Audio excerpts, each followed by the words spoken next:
পুরুষ আছে এরা নিজেদেরকে শিয়ানা মনে করে, আমি মনে করি এগুলো বলদ নাম্বার ওয়ান। সেগুলো কোনগুলো জানেন? সেগুলো হলো শ্বশুরবাড়ির অনেক ভালো গুণ আছে ওটা ভিতরে রাখে, উনি বড় শুধু খোঁচায়, দোষগুলা শুধু বলে, আর দোষ ভিতর ভিতর ভালোগুলো জানে। উনি মনে করেন নিজের শিয়ানা, উনি হলো বেকুব নাম্বার ওয়ান।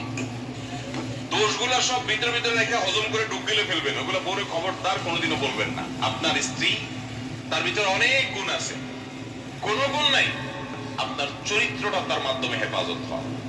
তার রান্নাটা ভালো না, তার এইটা ভালো না, তার ওইটা ভালো না, ডিমান্ডের আপনার শেষ নেই।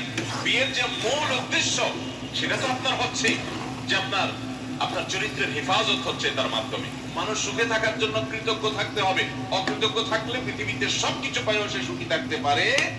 অনেক পুরুষ আছে এরা নিজেদেরকে শিয়ানা মনে করে, আমি মনে করি এগুলো বলদ নাম্বার ওয়ান। সেগুলো কোনগুলো জানেন? সেগুলো হলো শ্বশুরবাড়ির অনেক ভালো গুণ আছে ওটা ভিতরে রাখে, উনি বড় শুধু খোঁচায়, দোষগুলা শুধু বলে, আর দোষ ভিতর ভালোগুলো জানে। উনি মনে করেন নিজের শিয়ানা, উনি হলো বেকুব নাম্বার ওয়ান।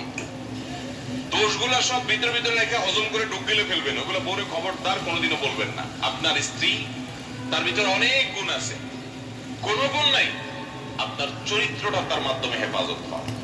তার রান্নাটা ভালো না, তার এইটা ভালো না, তার ওইটা ভালো না, ডিমান্ডের আপনার শেষ নাই। বিয়ের যে মূল উদ্দেশ্য সেটা তো আপনার হচ্ছে যে আপনার চরিত্রের হেফাজত হচ্ছে তার মাধ্যমে। মানুষ সুখে থাকার জন্য কৃতজ্ঞ থাকতে হবে, অকৃতজ্ঞ থাকলে পৃথিবীতে সবকিছু পাইও সে সুখী থাকতে পারে। অনেক পুরুষ